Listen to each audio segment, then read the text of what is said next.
A very pleasant good afternoon as we welcome you into yet another edition of the Lion Country Kia Goon and Ironhead show. And if you are viewing today's show, you see that is not Goon on the screen with me. It is Chris. At least not yet. The Dear Booch, yes, joining to start today's program. And we are always grateful for your time, Dear Booch. Boy, lots to get into. Obviously, I am completely engrossed right now in Big Ten wrestling information, and obviously the tournament gets underway Saturday at the Bryce Jordan Center. I think it is going to be fun for Penn State fans. I think obviously this Penn State team is an historically great team.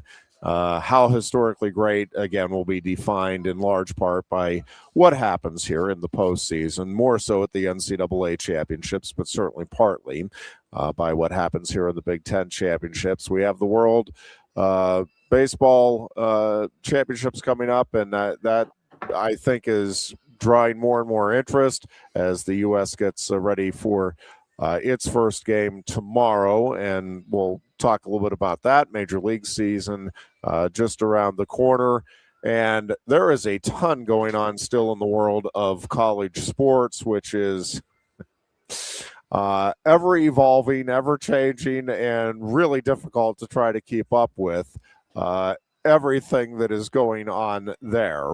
Yeah. It is a fascinating time in that regard. And I still, Booch, I maybe start there.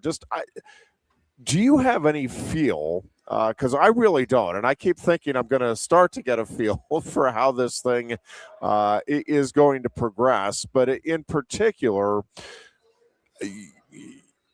what happens with the non-revenue sports, the Olympic sports, the everything outside of football and men's basketball, to me is still. And obviously, there's a lot with football, men's basketball, and I'm looking forward to listening to your interview with Dave Jones. Oh boy, yes, you are. Let me tell you, Dave is completely unchained now that he is retired. It is something else. I didn't know that he was all that chained to begin with, but yes. Neither did I until I heard the retired version. Gotcha. Yeah, I'm looking forward to that and getting the basketball perspective. Listened to you yesterday, and I do. I mean, it's hard to argue that there is not a great apathy here within the Penn State fandom when it comes to basketball, and I also think it's a combination, Booch, of yes, basketball isn't at the forefront, but also. As you talked about, it's just wrestling and hockey are both so wildly popular in this area, and both of those programs now are going through unprecedented success. That it makes it, I think, even harder for the basketball program to make headway in terms of the interest. And without that interest, as you said, I think it's hard to justify, hey, we're going to really up the spending here on the basketball side when you're already getting, the revenue that you need to get from it back in. Yeah, well, this, as you know, Ironhead is a future Hall of Famer, that wrestling is huge in Pennsylvania. But then I go back to this with hockey all the time. Basketball is huge in the city of Philadelphia. So in the city, it's big time. You have the history of the Big Five there, and you have the 76ers, and it's a good basketball town. But one thing I know from coming from the hinterlands on the sort of apron of the Philadelphia sports market, I'm from Carbon County, for folks who don't know. So I'm even outside the suburb area. I'm about an hour and a half away from Philly, but my newspaper growing up was the Allentown Morning Call, which treats that as a Philly market. It was all Eagles, Flyers, Phillies, Sixers. And so one thing I have found is that interest in hockey, which is also great in Philly, travels farther west into the state than interest in basketball. Like no one in Lehighton and Jim Thorpe and Tamaqua cared about Big Five basketball. Not really. Like they didn't think of themselves as Big Five basketball fans, but they were Flyers fans. I mean, if they were Philadelphia sports fans, they were rooting for the Flyers. And then same deal with Pittsburgh. When Pitt basketball has been good, the city has been interested. And when it's bad, they don't care. And it's been bad for a long time now. There's no NBA franchise. But on the other hand, you've got a pretty good high school hockey tradition out there. And you've got the Penguins, and you've had Mario Lemieux and Sidney Crosby and Jaromir Jagr and da-da-da-da-da. Hockey interest is just great. It's just a natural interest in the sport. And so when you get here to Little Center County, Pennsylvania, and people have limited time and limited entertainment dollars, and you have two sports that really, I think, have way more history of cultural support and interest behind them in ice hockey and wrestling. And Penn State is going gangbusters in both. That's it. The finite pot of people's attention and their dollars just get siphoned up by those two sports. And how could you blame them? Right. No, I completely agree. I do think, I think Mike Rhodes is a terrific coach. I think this season is probably testing him in ways that he never thought he'd be tested in terms of being able to, stay within the moment and really believe that you're going to be able to turn this thing around. And I think the real challenge for him right now is getting that locker room to believe that they are going to turn things around. And, they've had obviously some good games along the way here, but boy, Booch, I mean, they just have not been able to sustain anything in the Big Ten that's even close to, hey, man, this is some consistently good stuff. I mean, again, it's a game here or there, and then it's followed by just an absolute clunker. And, obviously, there's limited the Big talent. Ten is loaded. There's no depth. They have been just the last 2 years devastated by injuries, which you can't have when you have limited talent and no depth. They're in a great basketball conference. And so you combine all of those things together, and over the course of the season, as you just said, psychologically, that just starts to weigh down on your locker room. And it's an interesting contrast, I think, Ironhead, when you look at what has happened with Micah Shrewsbury at Notre Dame. Yeah. Like Notre Dame basketball used to be very good. And then they hit the skids. And everybody said when Micah took that job and he was going home to Indiana, and, and certainly I think they probably put more resources behind it than Penn State has its men's program. But everybody said that is going to be a very hard place for him to win. And I think it's fair to say that the program has made no headway and has perhaps even continued to decline under his leadership. And I think he's a great coach, just like Mike Rhodes. Thank you. Yeah, I agree. I got my orange chicken bowl nice over here, dear Booch. Nice. So excited about that. That is a good one. But yeah, proof positive that the lube is not just wings, although the wings are excellent. No, it really is amazing the wide variety of menu items that they have here. And I'm sure there's something on that menu that I would not like, but I haven't hit it yet.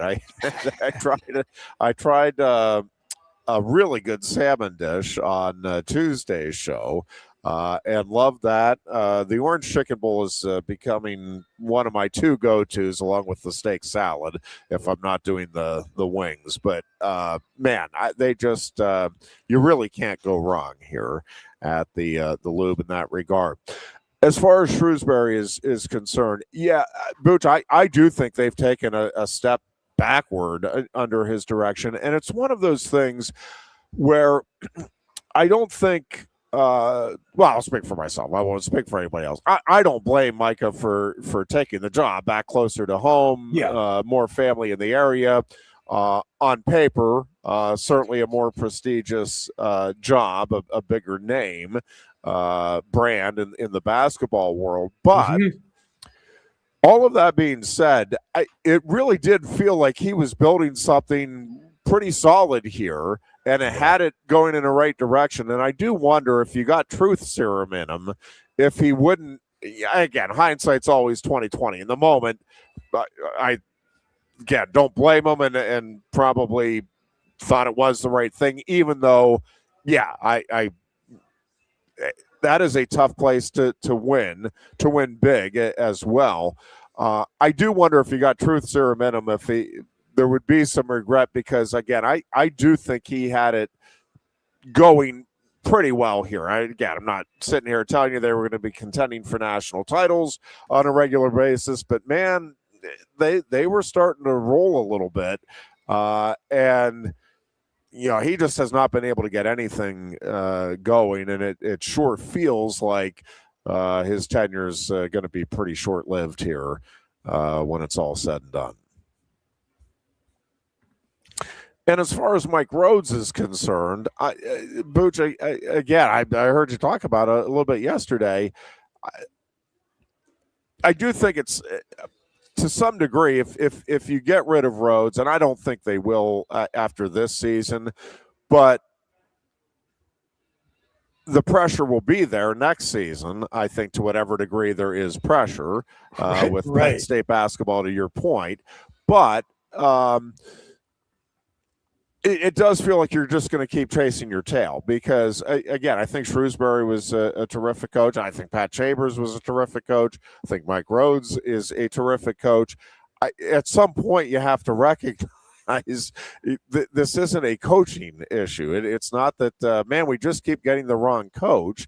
That is not the case. It is that there are a lot of obstacles in the way, and even more so now in this era of NIL. And again, when you are looking at the resources that are available to you and how to allocate them, I do think football obviously is going to be number one. But with the way wrestling and hockey are rolling right now, you want to keep those programs rolling. And I think if you can get some small steps with the basketball program from I'm just talking financially right now, because I think wrestling, has a chance here to actually turn into at least a break-even sport. And I think that's he has never said this to me, so I don't want to give the impression that he has. But I am under the impression that is something that Cale wants to see happen. He wants that wrestling program to, at the very least, break even, so that it's not something where it's looked at as a financial burden. It's almost there, right? It is. It is getting very close, and I think they. Depending on how the NIL stuff kind of throws some of this stuff off, because you're purposely and rightfully giving some of the money that I think would go to the program, quote unquote, as a whole. Now you're kind of specifically making sure that is getting siphoned off to the student athletes, so that they are taken care of and kept happy and all of that stuff. So, but the point is, with the basketball program, again, the incentive financially, the difference between Penn State being a regular NCAA tournament team and being what it is right now, it is not all that much when you compare it to, again, football getting to the Final Four and then the money that pours in after a season like that. That is not the impact that basketball can have.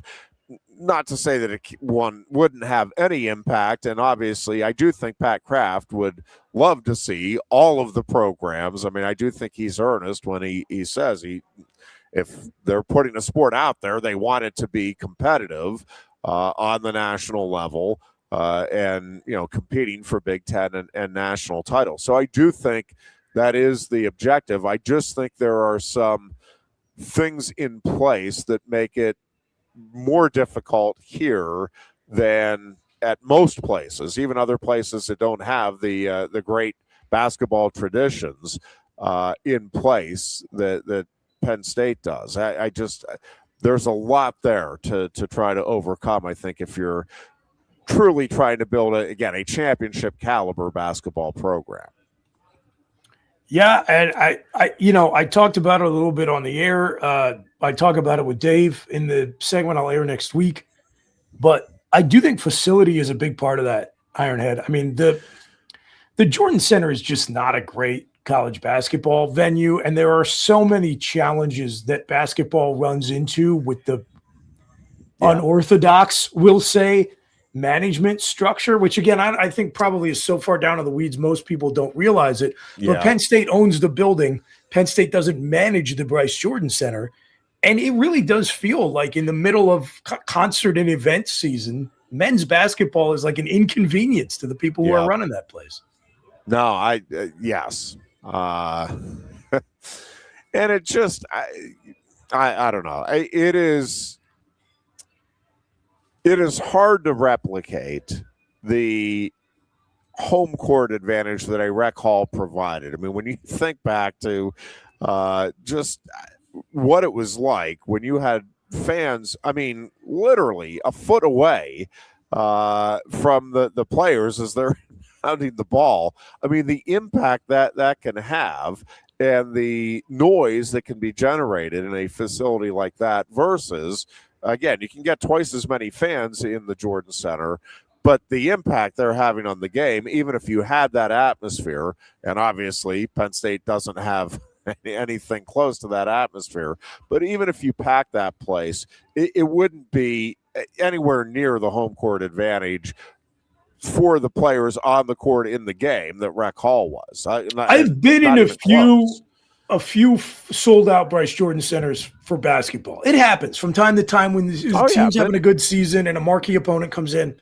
Yep. And I was at, I think I've been at almost every. It has to be a Saturday. Yep. Yeah. It's got all the variables have to line up, but it does happen, and I have been there. And I've been at most of the return to rec games. So I was at the one where we had the big comeback against Illinois. I've watched us beat Michigan State, packed to the rafters, Bryce Jordan Center, and I watched a comeback against Illinois in Rec Hall. In terms of the role the crowd played in the game, in the environment, I don't even think it's especially close. It's just like you said, the acoustics, the proximity of the fans to the floor, that feeling of intimacy you get in a smaller venue. It's just ideal for college basketball. And the Jordan Center just feels a little bit more like a mid-market NBA arena. Yes. And, and I think the part of that too, Booch, at least in my mind, is not knowing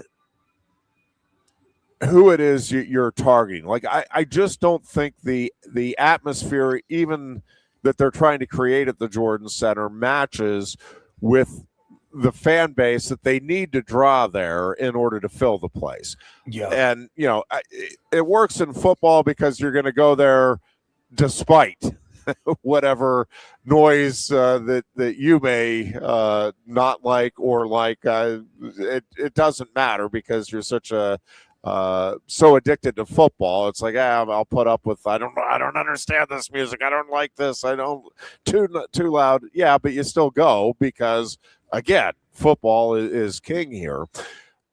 With the basketball games, and especially when you're having a season like Penn State is having this one, again, those older fans say, no, I'm out. This isn't, maybe I'd tolerate it if this was a team that was contending. Maybe I'd tolerate it if there were players that it's like, look out, they're going to be leading us to the promised land at the end of the day. But when you're, the combination of product and then the atmosphere that they're trying to generate, it's a horrible match for, again, the fans, because and this is another component to this, Booch, that I didn't necessarily think we'd be going down this path, but one of the things that is fascinating to me, and I think this has kind of gone, and maybe there's some inaccuracy in what's been passed down to me about the so-called good old days. But I do think students are less involved now in supporting sports teams in general, football included, by the way. Yeah. And not just here, but across the board. And when at least I talk to like my dad and that generation, the stories anyway were that, everybody wanted to be, not everybody was obviously, but everybody wanted to be at the boxing matches or at the gymnastics meets or at the wrestling meets back in the day at Rec Hall. And that it was the students that were kind of the driving force behind all of that. There are very few sports. Hockey obviously has a great student section, and football has a great student section. But even there, if it's a game that isn't against a marquee opponent, they're either arriving very late or just, half of the stands are in the student sections are left empty because, we're not that interested in that particular matchup. And so with that, an already somewhat dispassionate student fan base, and, I think the students, again, will turn out to a large degree for winners or for big game opportunities. But other than that, they're like, we've got other things we want to do with our time, by and large. And so I do think there's that combination of things where, again, for the Jordan Center to be filled, right, you need the outside groups, and we've talked about this before, but on a weekday night, a Thursday night, you're not getting people, even if the team is great, you're not getting a lot of people that are going to be willing to drive up from Harrisburg or even Altoona to come in, and then if they have to work the next day, not get home. And especially if it's, some of those games can be 8 o'clock or 9 o'clock tip-offs. Yeah. Well, you're not going to get home at 1:30 in the morning and, be productive at work the following day. So, there's also that part of the logistics. The nice thing about football is that, it's always on a weekend. You can get the fans to come up from all of the areas you need. It becomes much more difficult for basketball. Again, even if everything else is lined up well, it's just a challenge. So, again, a lot of headwinds for the basketball program. And I don't know. I still think Mike Rhodes is a terrific coach, but I start to wonder whether or not he or anybody can get this thing turned around to where, again, I'm not even saying making the NCAA tournament every year, but making the NCAA tournament 2 or 3 years out of every 5, and actually, keeping that consistent where, hey, 5 or 6 years out of 10. I mean, that just seems like such a foreign concept for Penn State. And not all that high of a bar to set for a program. But, I mean, if they did that, fans would be thrilled in this area. I mean, I don't know that they've had a decade where they've gone to more than 2 NCAA tournaments. And I really thought Mike might be able to build that. And I'm not ruling it out again. I still think he's a great recruiter, and I think he's a great coach. But I do think this season has to be taking a toll on even him in terms of the psychological component to this, and again, feeling like, we're still going to truly be able to turn this thing around. Yeah, and I am sure there's frustration on his part, and probably anybody who comes in here and takes this job. I know Pat Chambers felt it, and I'm sure that Micah Shrewsbury did too, where there is a little bit of, Charlie Brown with the football world weariness about fans who've been around for a long time, where you come in and you say, hey, I want to get you excited about the program. And at this point, people are like, hey, no offense, but I have watched your predecessors come and go, and I've heard this same song and dance, and all I could do is wish you luck. But I'm going to the wrestling match now. I'll see you later. Yeah, I agreed. And listen, the other thing is, it's not just the other winter sports. I was thinking about this because I was making this point to Goon that I think it is really hard for basketball when, again, most folks only have so much disposable income, and it's like, all right, if I'm choosing, I can go to 3 or 4 events over the winter. Well, here's a hockey team with Gavin McKenna that's coming off a Frozen Four appearance. Here's a wrestling program that is maybe the greatest dynasty in the history of college sports. It's on the short list of programs that you would put in that discussion anyway. And when you get to the point where you can even credibly make that argument, you've already won. Well, and listen, but along with that, Booch, I think if you're looking at the overall, hey, I'm trying to budget out for the year, I want to get up there for a few weekends. Now you even have, which is, again, a wonderful thing for Penn State, but you're looking at what the baseball and softball programs are doing, and we'll see how baseball, I think they were hoping for a better start here, but they are positioned very well to have a great season. Softball may be an historically Penn State standards, historically great program, great season coming up for the program, and it feels like they're building toward sustained success. And even when you look at some of the other sports that aren't going to draw as many fans, I mean, what track and field is doing right now with some of their individual performances is beyond impressive. Women's gymnastics is building back up and getting closer and closer to being back in that top end conversation. Men's gymnastics obviously is there. Men's volleyball, women's volleyball is there. So again, lacrosse, if you're looking at the overall picture, both programs are great. Phenomenal. And that's a sport that's growing a lot in terms of fan interest in Pennsylvania and in this part of the country. So I think you're going to start seeing more and more attendance out at Penzer Stadium. So yeah, they're just another one of those sports to add to the list, Ironhead. Yeah. Now I'm getting accused of being pessimistic. Just all the men's basketball team has to do is go out and win the Big Ten tournament, and they change this entire narrative around. Absolutely, automatic. I don't know what I was.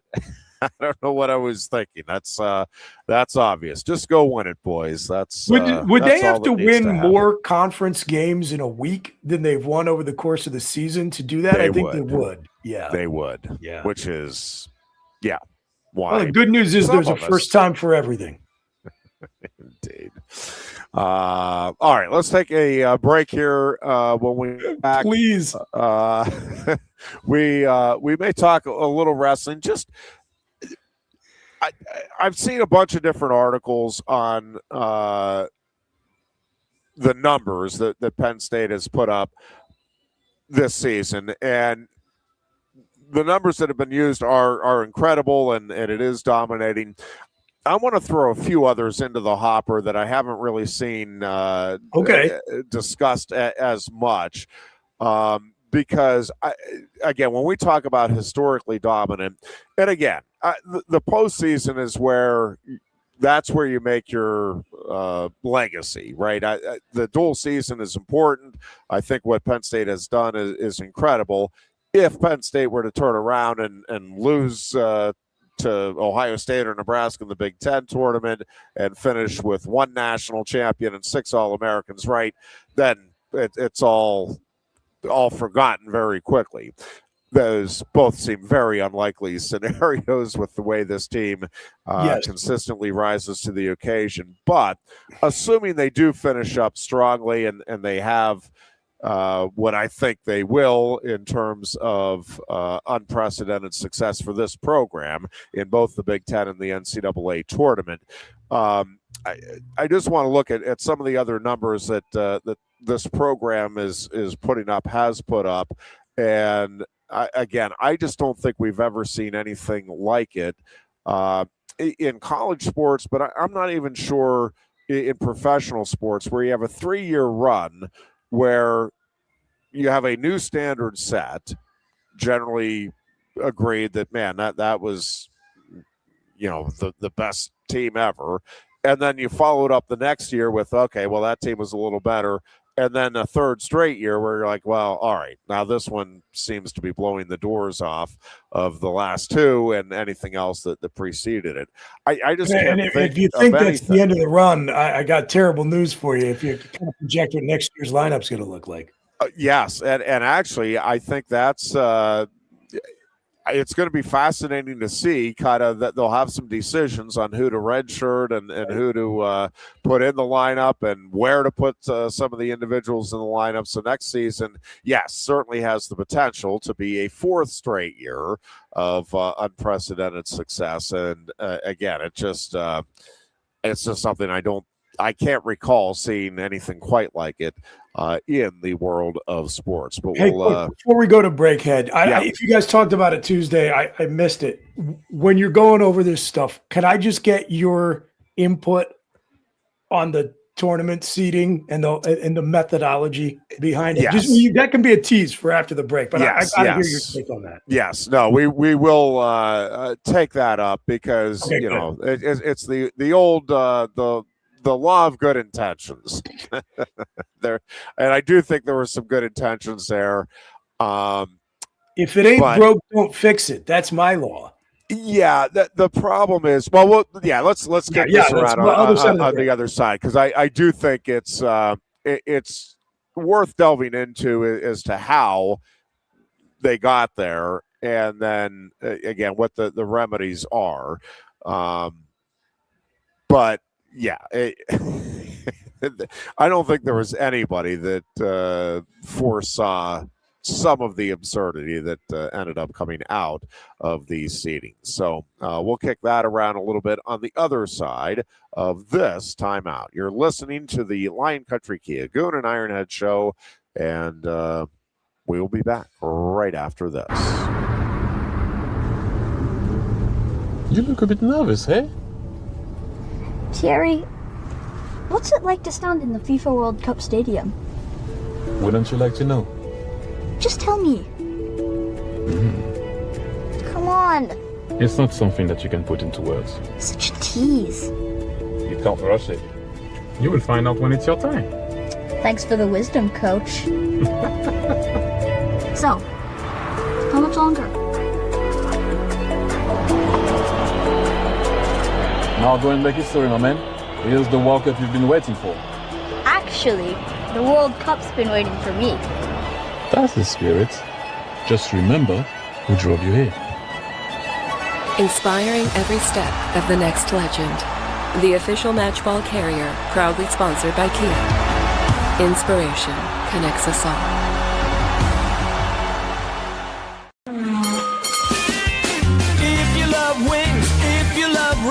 And all kinds of other tempting things. Great times, great food. Get to Quaker Steak Lube. Get our Best Wings USA, signature sauces, mouth-watering appetizers, or any of our delicious award-winning lube favorites. Great times, great food. Get to Quaker Steak Lube. I'm the Modelo Recruiter, and I'm looking for fans with good hands and great speed. The ones who stay focused and never miss a play. They go the distance on game day, even when their team is away. I'm always watching, always looking to reward more full-time fans. Because football isn't really football without you. Lusk & Associates Sotheby's International Realty proudly presents the introduction of our new State College office at 314 South Borough Street in State College.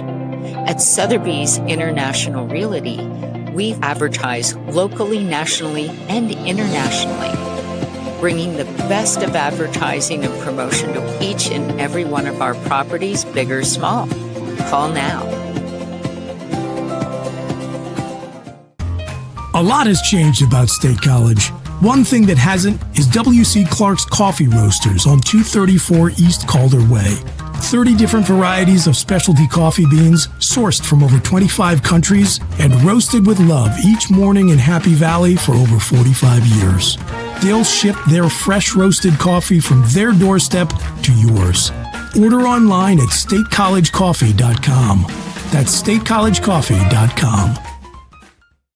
Hi, welcome to Timberland Federal Credit Union, a financial cooperative for its members, tracing all the way back to 1973. Experience Timberland Federal Credit Union, where you're greeted with a smile and financial solutions are tailored to your unique life journey. Here, we're not just financial professionals, we're your neighbors, people invested in your financial needs, literacy, and empowerment. Your dreams matter to us, whether they're about buying a home, growing a nest egg, or embarking on new adventures. TFCU draws from the past and invests in the future, offering modern tools like online banking to give you the freedom to manage your money practically anytime.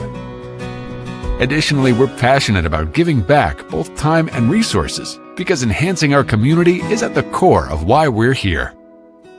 Visit TFCU in person or online to learn more about our services and apply for a membership today. WFXX, once again, the Fox, your sports radio. Broadcasting live, loud and proud from Central PA's Sports Authority, WFXS America. 98.7, the Fox State College. Thoughts on welcome back. It is the Lion Country Kia Goon and Ironhead show. We are at I am at Quaker Steak and Lube, enjoying my orange chicken bowl. Love that. Thoughts on Matt Campbell's new burger. These are the questions that need answered. I do have thoughts. Fire away. I do not first have of all, thoughts. do you have the recipe, Ironhead? I do not. Okay, so I'm going to pull it up, and I am good. So you're going to be able to react in real time.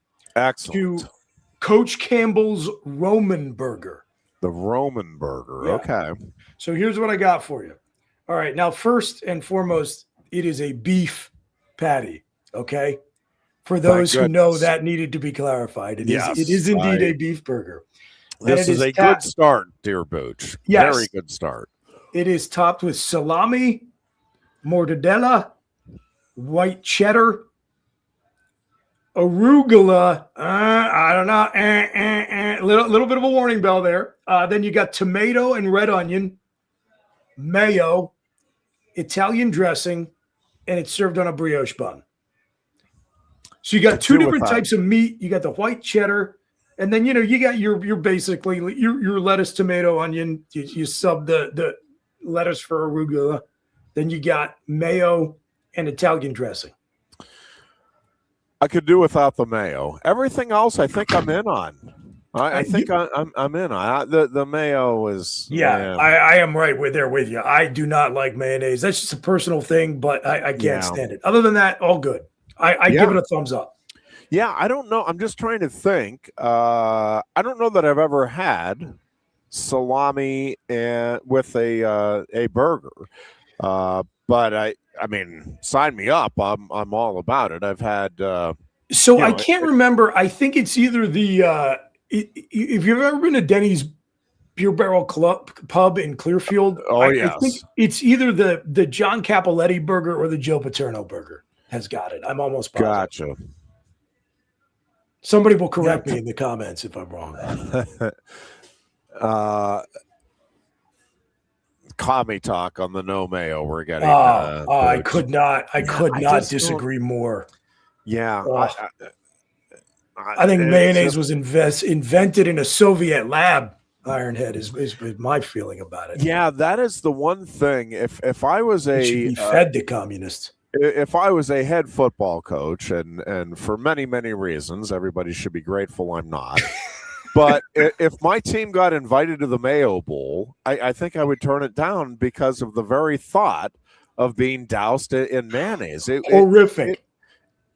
I just I'm out on that one. Everything else, sign me up for. Yeah. But I don't think I've ever had. I'm trying to think. I've had a bunch of different burgers at Denny's, but I don't think if I did have it, I'm forgetting it, and I feel like that one I would remember. So I must just not have had that particular delicacy. It's a lot of before. options. But yeah, we're big salami fans at our house. The Mad Turtle and I both enjoy salami and pepperoni on a fairly regular basis. Yeah, I can see it working as a burger topping, right? Absolutely. Yeah, as a topping really for just about anything. Yeah. There's not much that wouldn't complement. Couple of things just on the numbers front here with Penn State Wrestling. Actually, before we get into that, let me address the I think we did talk about this on Tuesday, but it has certainly been a hot topic of conversation in the wrestling world with the Big Ten seeding this season, the preseason. Hale really went in hard on that. You don't see him throw his weight around a whole lot, and man, he just opened the Bombay doors. Yeah, the thing about it, so the coaches are the ones that voted this in, and I think there was one against it, and I think that was Matt Storniolo, if I'm not mistaken, the state high grad, and then obviously started his collegiate career at Penn State, finished up at Oklahoma, and now the head coach at Northwestern. I think Matt was the only one that voted against it, and he looks very smart right now. Having voted against it. State college education at work. Yeah, I think there was an abstention, but I think I think 12 coaches voted in favor of it. The reason I would agree that the old system was not broken. Now, Tom Brands made it sound like, oh yeah, no, we've always had these disputes. There are, first of all, I don't think there have been nearly as many disputes in recent years. There was a time where the meetings would get pretty contentious. To listen to the coaches tell it afterward, it's like, people would really fight and not physically, but fight for their guys, and then the dust would settle, and there were grudges being held and all of that sort of thing. I really don't think in recent years, like in the last 10 to 15 years, you may have disputes about, hey, I think this guy should be, the 3 seed and this guy should be 4, and somebody else thinks it's the other way around. But in those cases, there's been, all right, well, yeah, you can see why you're saying that. There's comparable records, there's comparable competition, but this guy had a win here, well, yeah, but that guy had a loss to this guy. And it's like, okay, at some point you just got to make a decision, and you can make an argument either way. You live with those. It stinks when you come out on the short end of it, but that is going to happen, where, all right, it's again, you can make a legitimate case either way. It's a 50-50 call. Somebody's got to be seated in the one spot, and somebody's got to be seated below. But I don't think it's been nearly as contentious in recent years, and I don't think there's been anywhere near the number of disputes. Again, you'll look at it and it's like, I would have flipped it the other way, and somebody else, well, no, I think they got it right. It's like, yeah, you can see the argument either way. It's not a big deal in terms of how they settled on whatever decision they made. What the coaches were trying to do with going to this WrestleStat system is I think it was twofold.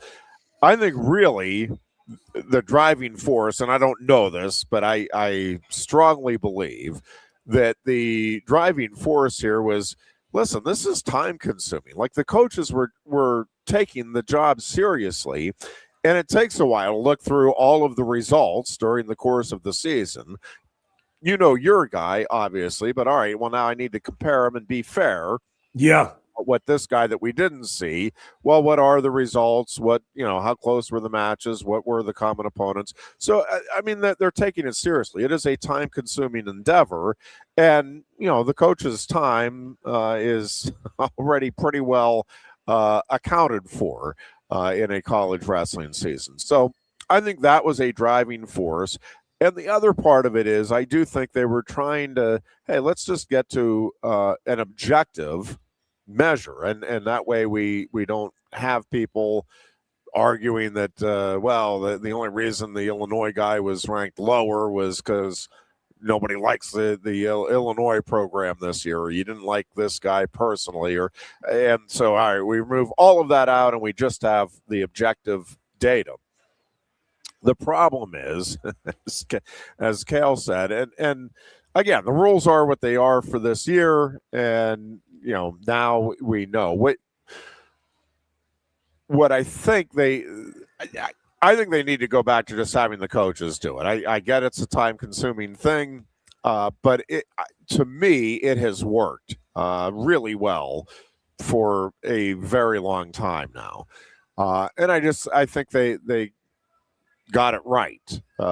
And, you certainly never had anything as egregious as Levi Haynes being the 2 seed behind a wrestler that he beat, a wrestler that has 4 losses, 2 losses in the Big Ten.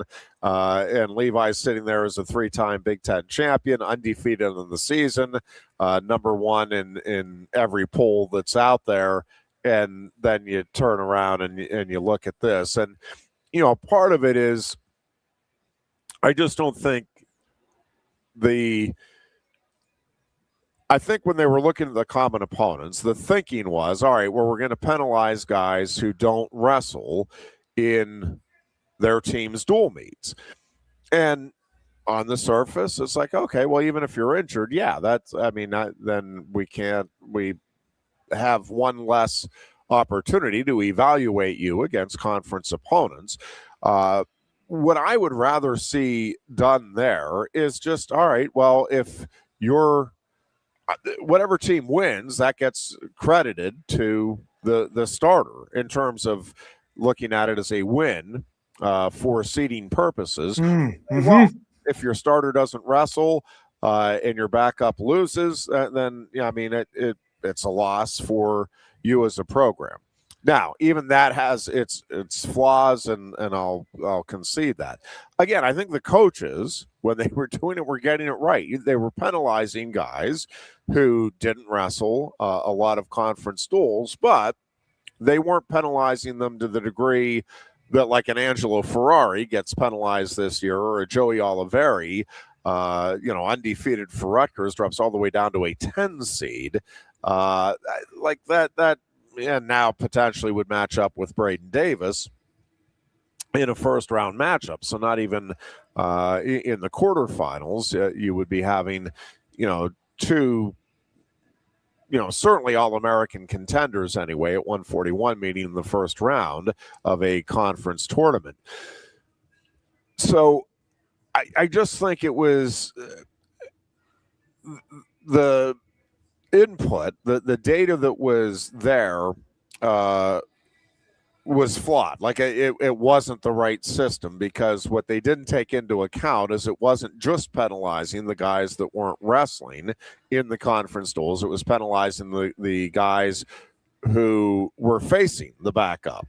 And that's what happened to Levi, is he gets penalized because 4 of the Big Ten opponents' starters at 174 didn't wrestle against Penn State. Well, that again, Levi has no control over that. He goes out there and beats whoever's in front of him. And again, it is pretty clear cut. Again, in any reasonable evaluation, that Levi Haynes should be the 1 seed at 174. Now, there's other ones that I think are more debatable. We have in the comments that Bird should also be number 1. I would seed him number 1 as well over Marcus Blaze, but that one is not egregious. You have 2 undefeated wrestlers who didn't meet each other Right. The resume this year is better for Marcus Bird. He's won by a wider margin of victory over the course of the season. He's defeated more higher-ranked guys. If you're looking at it just this season. But again, this goes back to the earlier discussion. You can argue that, and again, I would rank Bird first too. I would seed him first. But it's not preposterous that Marcus Blaze would be the 1 seed there because of what he has done this season. If you're looking at it just this year, again, I think he has the better overall resume this season. But again, you're parsing, you're splitting hairs there because you have 2 undefeated wrestlers. They both have great credentials, and you can make an argument either way. There is no argument to be made in the Levi Haynes-Christopher Minto one. And again, at the end of the day, what's interesting is that the Blaze-Bird debate is probably more significant in terms of the matchups and what it could mean for the teams involved in terms of the team scoring than Levi Haynes. Again, you could see Levi Haynes 14 and he's going to go win the Big Ten tournament because that's who he is, and it's not going to matter. Now, I think Marcus Blaze would say the same thing at 133. But I think Lucas Bird will say the same thing. I think Ben Davino will say the same thing. 133, though, is loaded, both at Big Tens and nationally. And so, getting that 1 seed means that one of the other elite wrestlers there at 133 won't be in the finals. And so, the 1 seed is significant. But again, at the end of the day, you got to, if you're going to go win a Big Ten title, an individual title, you're going to have to beat these guys somewhere along the way, or beat the guys that beat them somewhere along the way anyhow. But so to me, it's not even as much about Levi as it is just, it makes the Big Ten look ridiculous. Because again, there's just absolutely no criteria that you could possibly come up with objectively and say, well, yeah, no, I can see where Christopher Minto would be seated ahead of Levi Haynes. You can't. Again, more losses, and again, it's not close. It's not like, all right, well, he had 1 more loss, but man, he had a much tougher schedule. He lost 4 times. And he lost the head-to-head matchup, and he lost another Big Ten matchup. Right. Like there's no, it's not even close. So I think Levi will end up as the 1 seed. I don't know, like an Angelo Ferrari or a Joey Oliveri, I don't know how much higher, because of the 15-point rule, which is that you have to be within 15 points of a higher seeded wrestler for a challenge to be made even. And again, I don't know 100% that Levi is within 15 of Christopher Minto. I can't imagine that this system is that flawed that it's that wide of a gap between Minto and Haynes for the 1 and the 2 seed. But I actually don't know that for certain. Yeah. But so, like, I don't know if an Oliveri could be bumped up all the way to like a 7 or an 8, or if he could only be bumped up 1. Kind of same thing with Ferrari. And there's some other guys in there. I mean, there's a lot of head scratchers when you look at it. At 165, obviously you have Joey Blaze. Marcus's older brother, who wrestles at Purdue, was a runner-up last year at 157. Now is at 165. He beat Mikey Caliendo head-to-head. Caliendo has a couple of losses. Blaze is undefeated, and Blaze is the 3 seed behind Caliendo. Again, overall scheme of things, either way, they would meet in the semifinals, and they'll both be favored to get to the semifinals. So it might not make that big of a difference, but it just, again, looks to me ridiculous that you have Blaze, who clearly should be the 2 seed, in there as the 3 seed. So again, I think the intention was good. I'm not sure there was really a way for the coaches to be able to foresee how flawed the system and the data that was being used could turn out. Now you know, and I think rather than what I'm afraid of is that they're going to try to, all right, well, we just need to tweak the information that's being provided, and no, just go back. You know, I mean, the coaches generally know. All right, this is the top guy, and when you're comparing two guys, you get a pretty good feel. Again, every now and then you're going to have like a Marcus Blaze, Lucas Bird situation. All right, well, I want it to be about this season. Well, Marcus has the better resume this season. Well, yeah, but really, they're even this season, but Lucas is the reigning Big Ten and NCAA champion. Like, that has to count for something. He hasn't lost yet this season. That's fine. You can have those debates, and somebody at some point just has to make the call, or, you have the majority of coaches that go one way or the other. But to me, they just need to go back to having the coaches do it. I know it's time consuming. I know it's not an easy process, but they were getting it right. And you just didn't have a situation like this where, again, to me, it's just the conference and the sport looks foolish as a result of what happened here. And listen, I realize at some point the numbers are the numbers, and maybe they had to do it. It's just in this particular case, I would like to think somebody with WrestleStat or however this goes about getting the information out, that somebody would take a look at that with the organization and just maybe call up each of the coaches and just, hey, just so you know, the way this came out, Christopher Minto's the 1 seed and Levi's the 2. We're obviously going to change that. We just want to let, unless you have any objection, we're not going to look foolish here.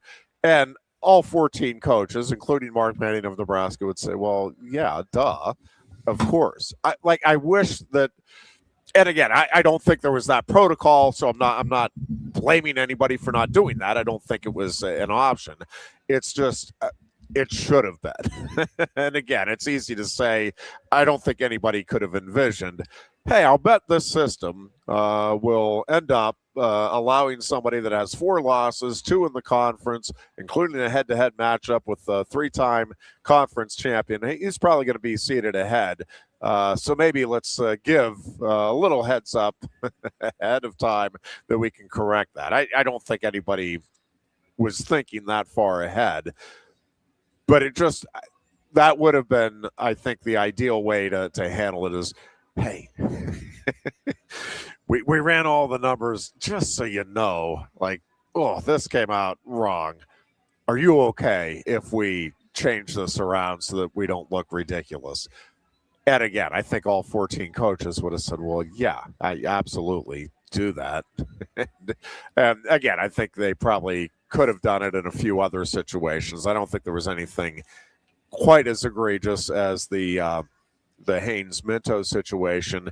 And some of the other ones are a little more, like Joey Oliveri is a 10 seed at 141 seems ridiculous to me. Angelo Ferrari as an 8 seed seems ridiculous to me, but they are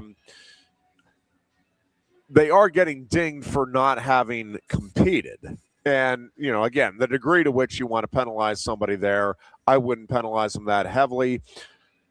But I think you could actually make a reasonable argument that, well, yeah, no, you didn't compete, so we have no way of fairly analyzing that. So now I would use, again, all right, then let's see what the backup did and use that as the data. And maybe it would come out as 8. I don't think it would be that low in that particular case with Ferrari. But again, in the past, they've dinged them, but like a Ferrari would probably be maybe a 3 or a 4 seed. Oliveri would maybe be like a 6 or a 7 seed type of situation. It feels like some of these guys got maybe over penalized as a result of injuries and not being able to compete during at least portions of the season. All right, we'll take a break here. I do want to run down some of these numbers.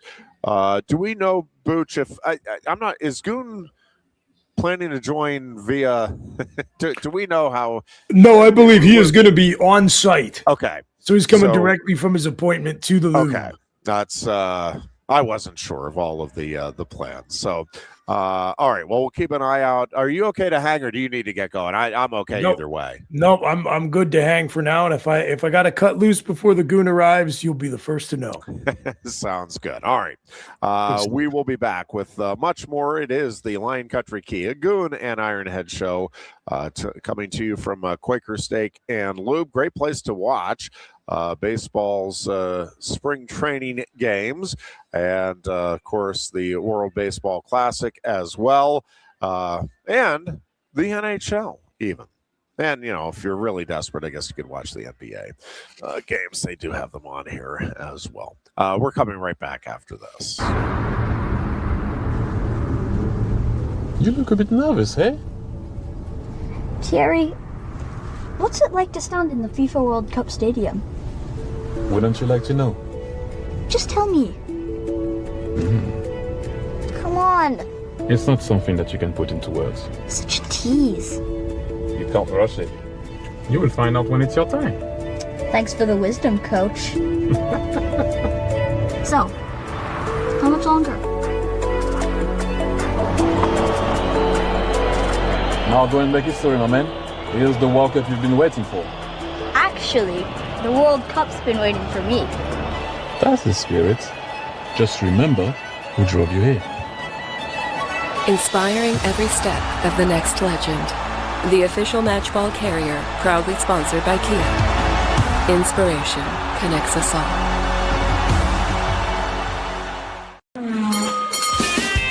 If you love wings, if you love rings, and all kinds of other tempting things, great times, great food, get to Quaker Steak Lube. Get our Best Wings USA signature sauces, mouth-watering appetizers, or any of our delicious award-winning lube favorites.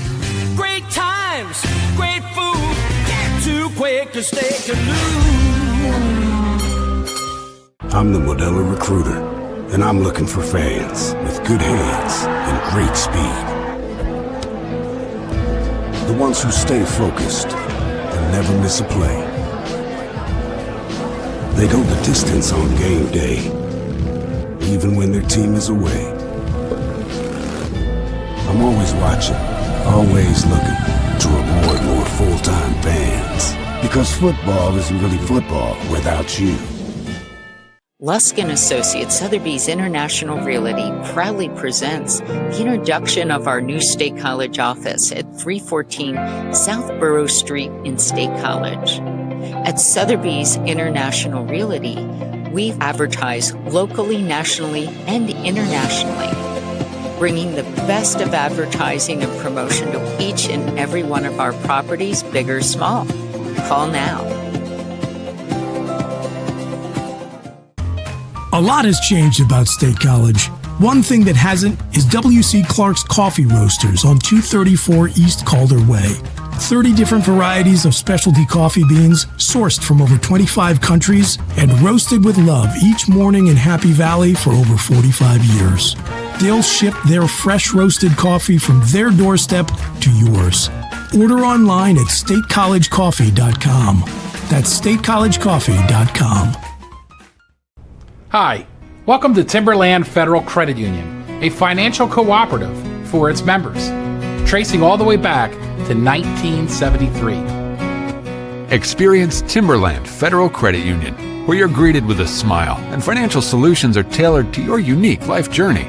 Here, we're not just financial professionals, we're your neighbors, people invested in your financial needs, literacy, and empowerment. Your dreams matter to us, whether they're about buying a home, growing a nest egg, or embarking on new adventures.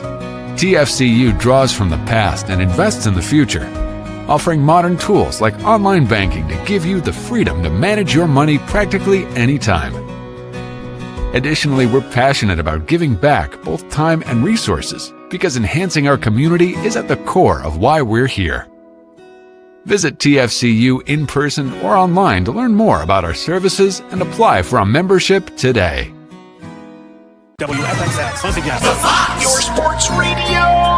Broadcasting live, loud and proud from Central PA's Sports Authority, WFXS America. 98.7, the Fox State College. And we are back, hour 2 of the Lion Country Kia Goon and Ironhead show here on Sports Radio, 98.7 The Fox. A nice rainy day here in the Valley of Happiness. All right, couple of things with the Penn State Wrestling program and the numbers being put up. One of the things, it's getting attention, but I just don't know that folks are appreciating how ridiculously astounding it is that they now keep track of the most dominant wrestlers, and you have to have so many matches. I think it is 16 that you have to have now at this stage of the season in order, or actually it'd be 17 now because you'd have to have 2. Yeah, so we're up to 17 matches that you have to have under your belt to be considered for the most dominant wrestler award. And again, the way they do this is just very simply you 6 points for a pin or any other, forfeit, injury default, anything like that. 5 points for a technical fall, 4 points for a major decision, and 3 points for a decision, none for a loss. And then you just divide the total by the number of matches you've had. There is one wrestler in the country who has over 5 points per bout this season, and that's Mitchell Messenbrink. He's in at 5.33, which is truly just an astounding number that you're averaging over 5 points per bout, meaning you're averaging better than a technical fall every time you step out on the mat during the course of the season. So Mitchell Messenbrink is number 1.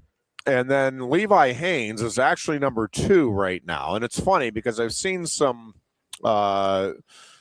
folks on national media folks saying that the Hodge is down to a 2-man race between Messenbrink and Mendez. And I'm like, well, okay, but I mean, Levi's actually number 2 on the most dominant list. And Mendez, I mean, he's like 0.05 behind Haynes. So I'm not saying he's not rightfully in the running. It's just, I think Levi and I would argue Josh Barr, and I'll get to him in a moment, should also at least be under consideration. But Levi Haynes is second. Then you have Jesse Mendez of Ohio State sitting there as the 3rd most dominant. And then the next 3 are all Penn Staters. Shane Van Ness at 4.78 is the 4th most dominant. PJ Duke is 5th. What's amazing about PJ Duke being in the top 5 is he has a loss. So you have a bout in there where you got no points, and you're still the 5th most dominant wrestler in the country this season. And then Marcus Blaze is sitting there at number 6. And then you have Aiden Sinclair of Missouri, Younger Bastida of Iowa State, and then Penn State's Luke Lillidahl at number 9, and then James Conway of F&M, Franklin and Marshall at number 10.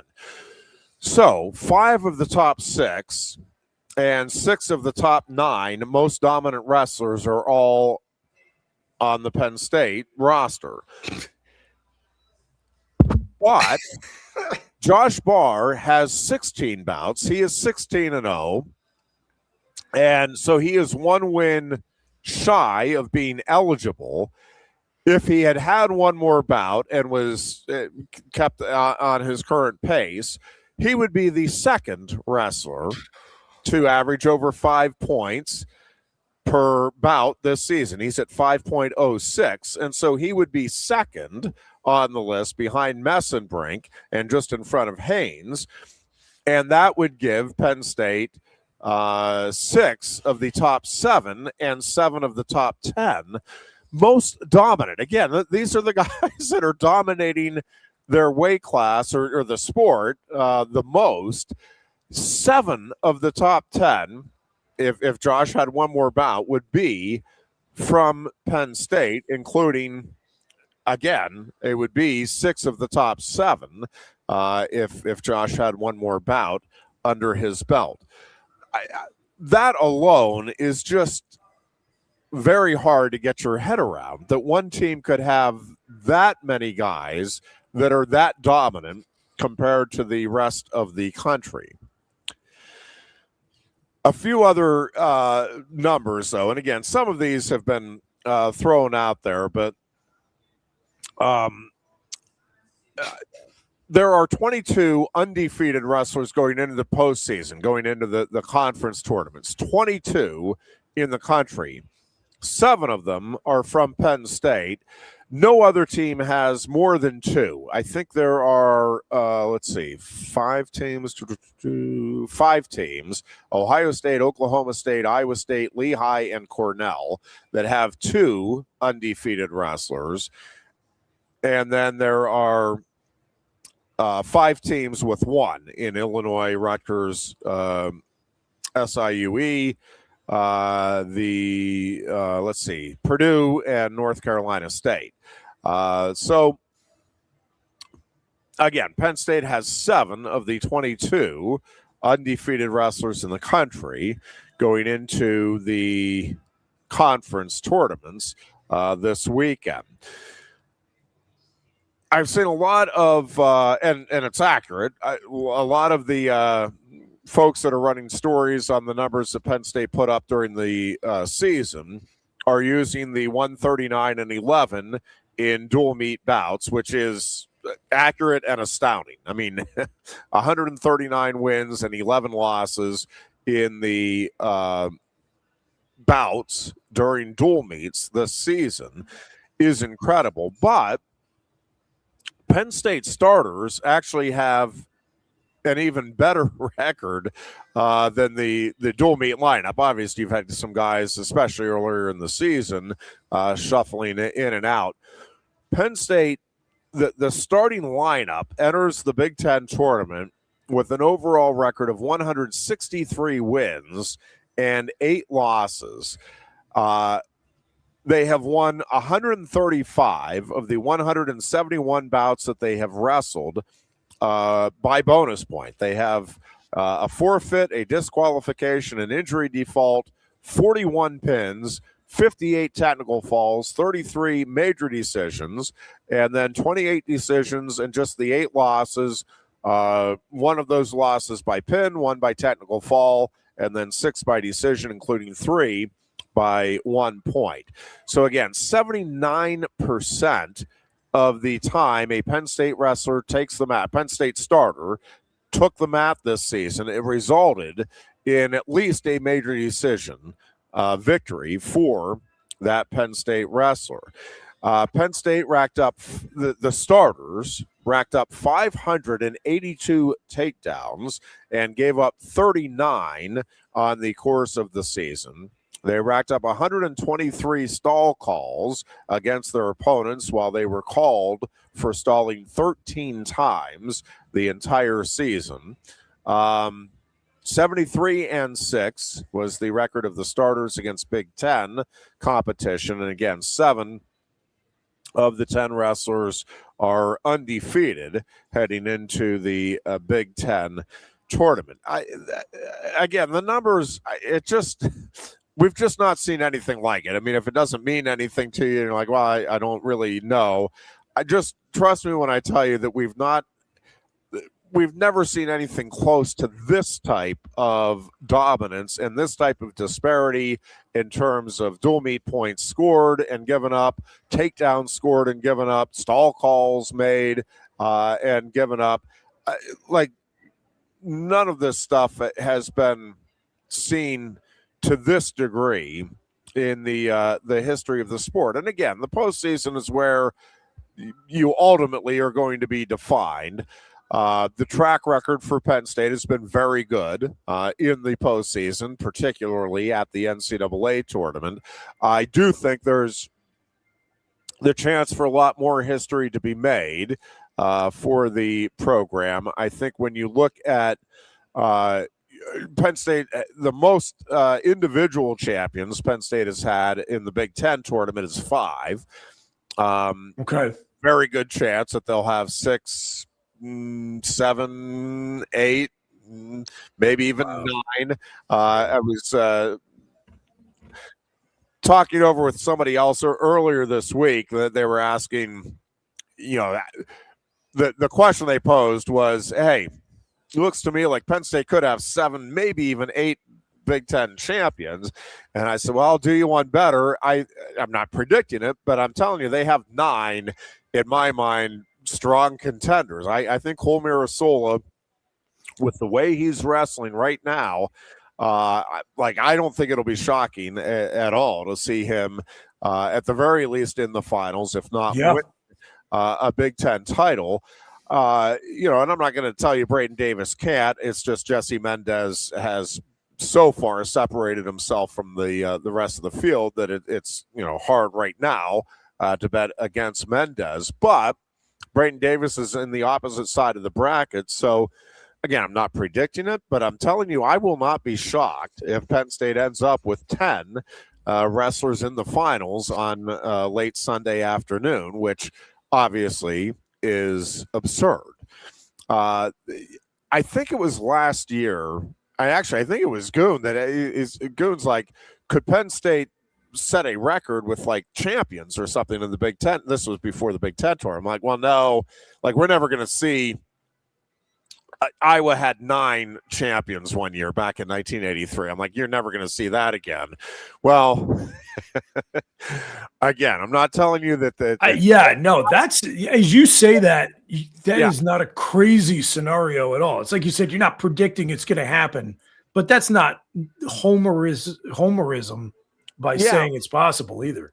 No, and listen, I think the thing is, if you go weight by weight, right, and you fairly and objectively analyze each weight class, again, certainly in 8 weight classes, like you'd be surprised if Penn State wasn't in the finals. I mean, they're seeded 1 or 2, so that is the expectation. Right. So obviously, if you're in the finals, you've got a shot to win the title because now you just got to win that one match. Now, I'm not even. There's nothing assured there, obviously, so I'm not guaranteeing anything either. But does it seem likely that Penn State will have 7 or 8 anyway in the finals? Yes. I think I'm curious to see if the pre-seeds hold at heavyweight, because right now I think it does play to Cole Mirasola's favor, because I think Cole Mirasola left one out there when he wrestled Tay Gadali of Michigan in Ann Arbor. And I think when he went back and watched that bout, he realized that, he just needed to go for the takedown, and I think it was there in that final minute, and trust himself. And I think then he did trust himself against Feldman of Ohio State in that duel, got the overtime takedown.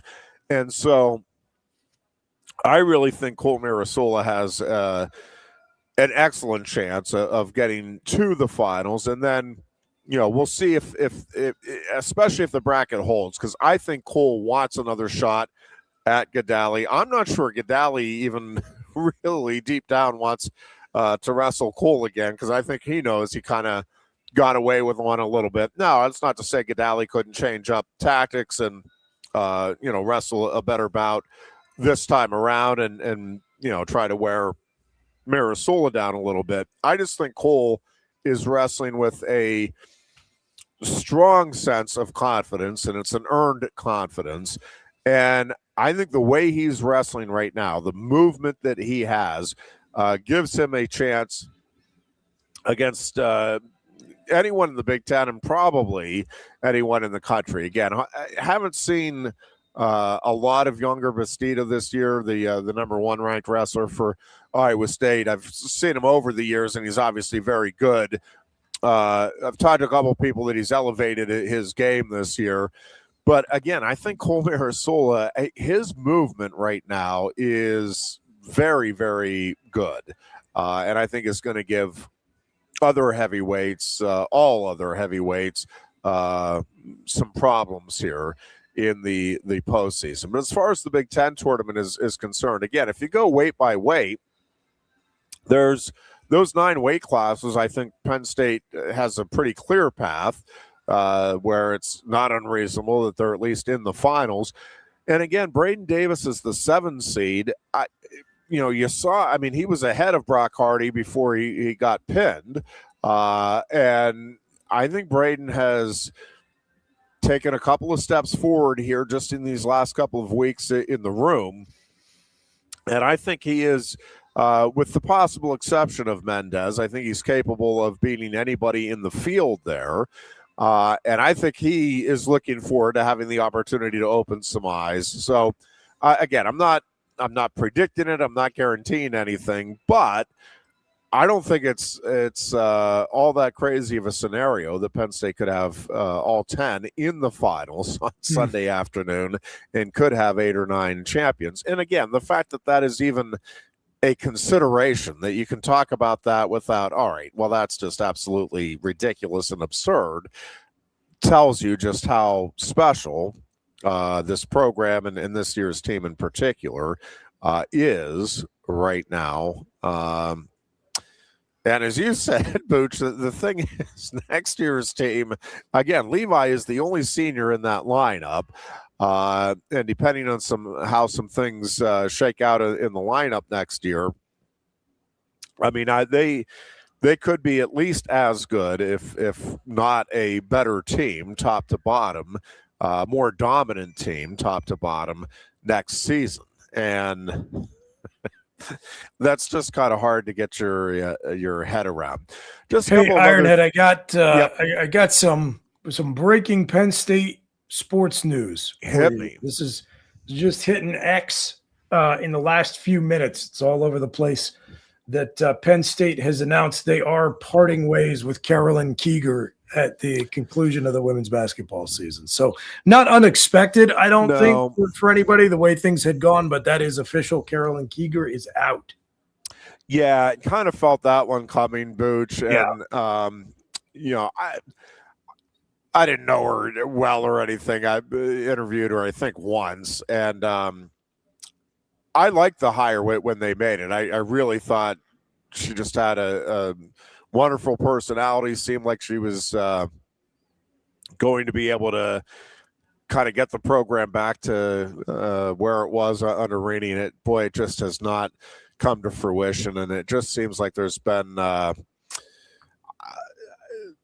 I don't think that locker room ever came together the way you would want a locker room to come together. And which is unbelievably difficult in modern college basketball when there is massive turnover on the roster. I'm sure you saw that stat that was going around this week about 22 seniors across the country who had spent their whole time with one program, which is ludicrous. It is. I mean, I did see that, and it's like that is.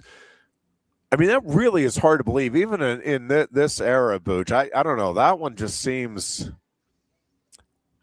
Obviously, there's a lot of movement and all of that, but that is kind of crazy that only 22 people in this class were at one place for their entire collegiate career. Like that, I don't know. I find that almost impossible to believe, because you'd think there's just some I just feel at home, like this coach, have good NIL money, all of it.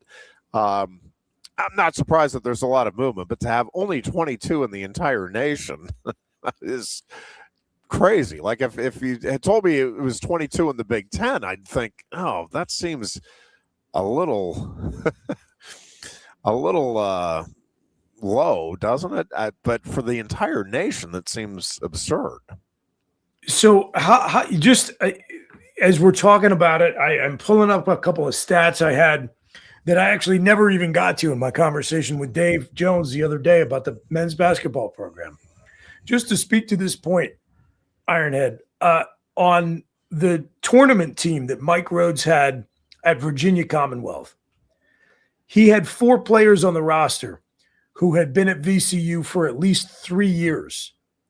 He's been at Penn State for 3 years. He has not coached a single player for all 3 years that he's been here. In his final 3 years at VCU, he coached 26 different players.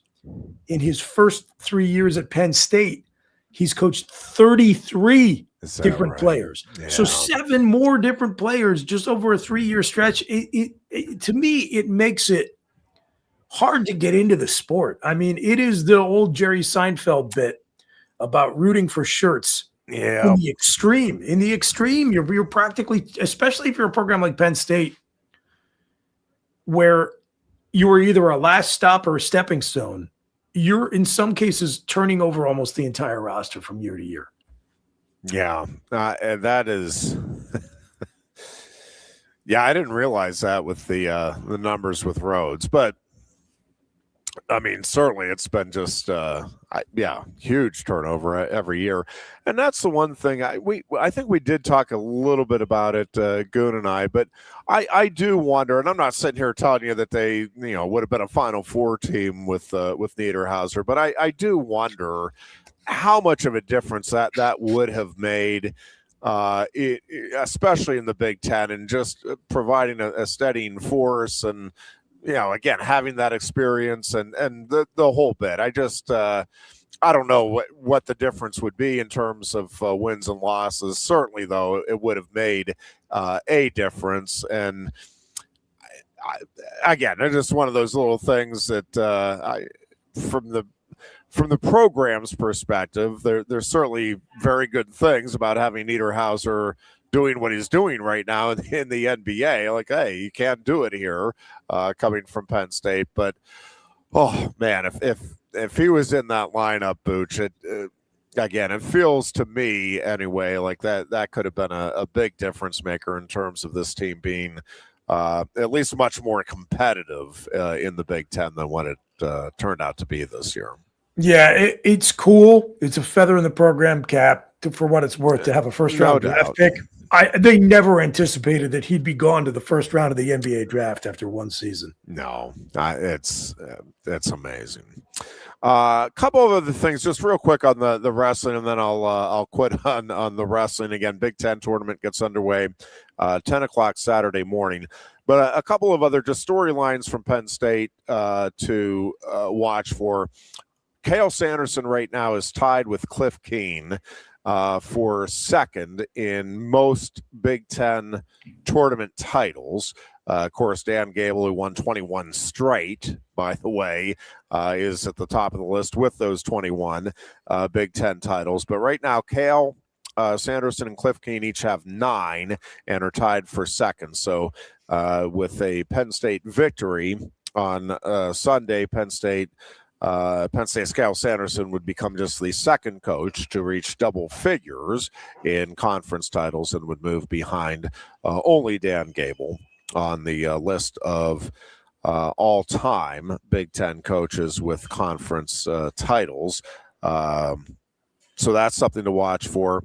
Levi Haynes is looking to become just the 4th Penn State wrestler and the 20th all-time in the Big Ten to capture 4 Big Ten titles, and to do that in his home arena, or one of his home arenas, I think would be obviously very special for Levi Haynes. He would join, of course, David Taylor, Ed Ruth, and Aaron Brooks as 4-time Big Ten champions if he were able to win the 174-pound weight class.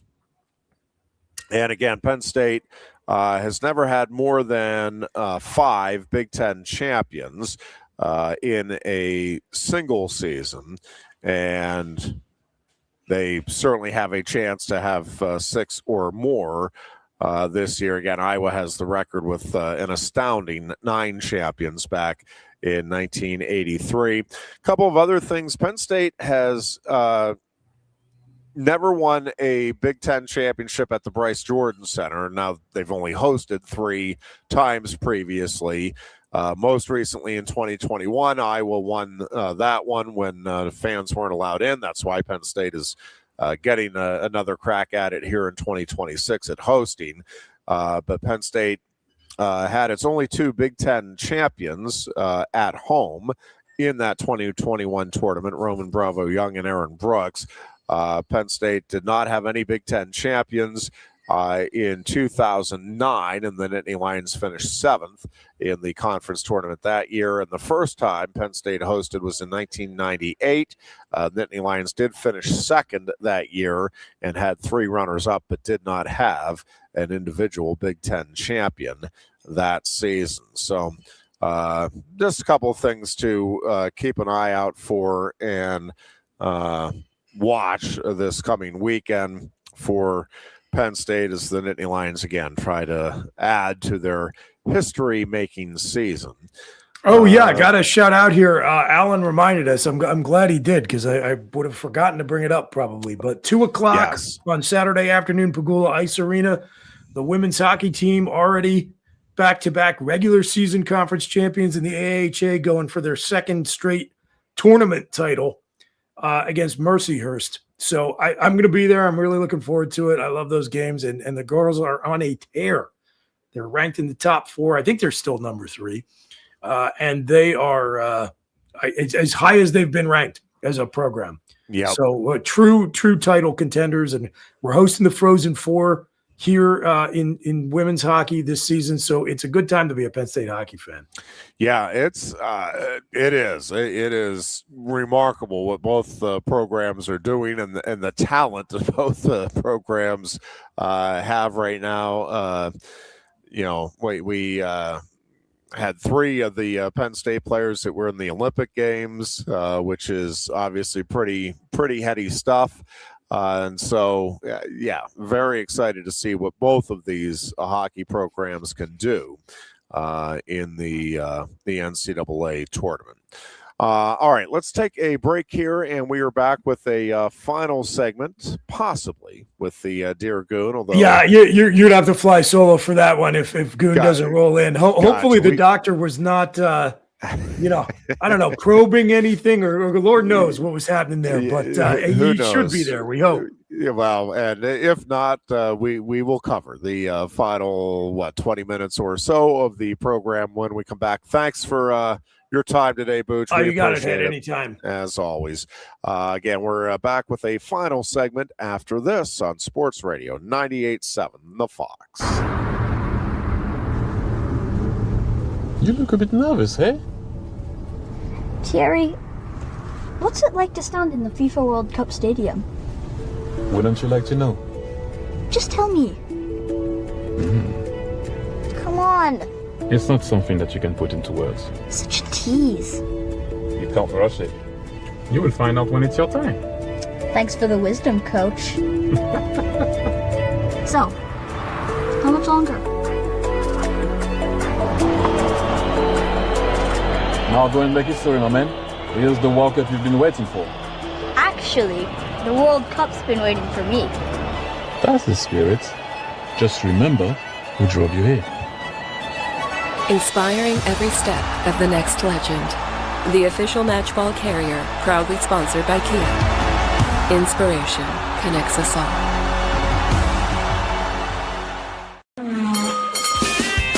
If you love wings, if you love rings, and all kinds of other tempting things, great times, great food, get to Quaker Steak Lube. Get our Best Wings USA signature sauces, mouth-watering appetizers, or any of our delicious award-winning lube favorites.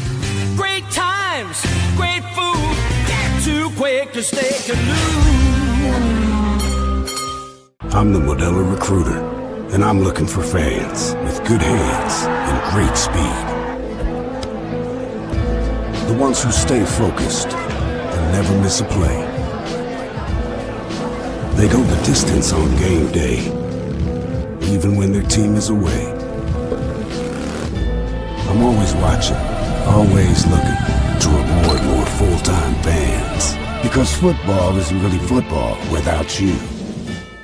Lusk & Associates Sotheby's International Realty proudly presents the introduction of our new State College office at 314 South Borough Street in State College.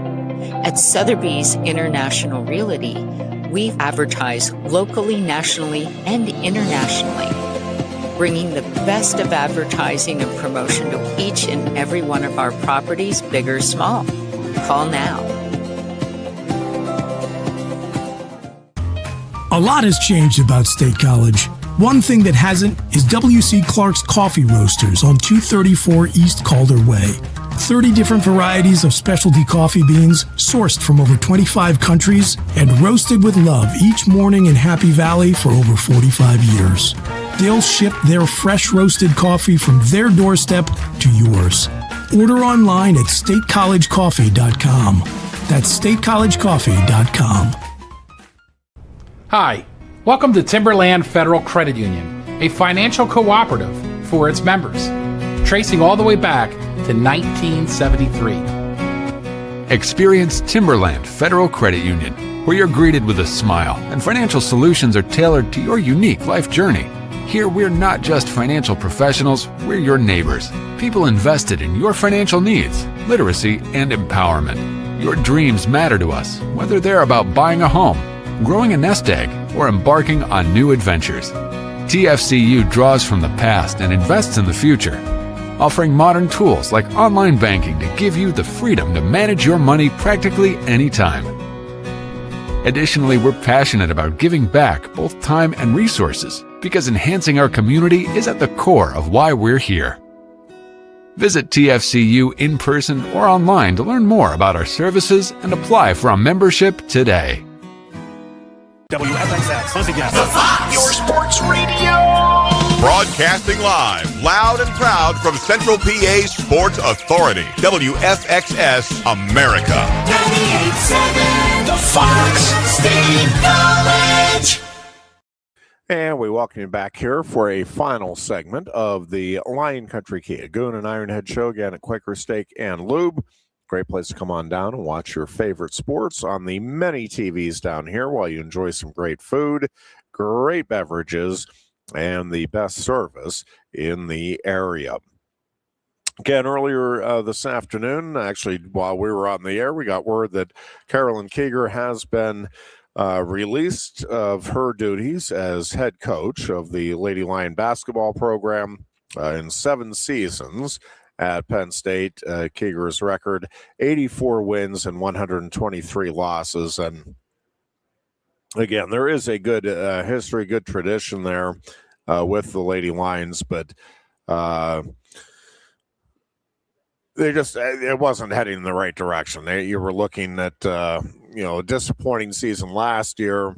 Thought maybe they could get some things going this year. Don't even make the Big Ten tournament, which I'm surprised. Maybe there is more being made of it. I'm just not seeing it. I am surprised that there isn't more of an outcry about the women having a 15-team field and leaving 3 teams out of their tournament while the men have all of the teams in. It just seems like in this day and age, you'd be doing this, whether you leave 3 teams out of both fields or you have everybody in both fields.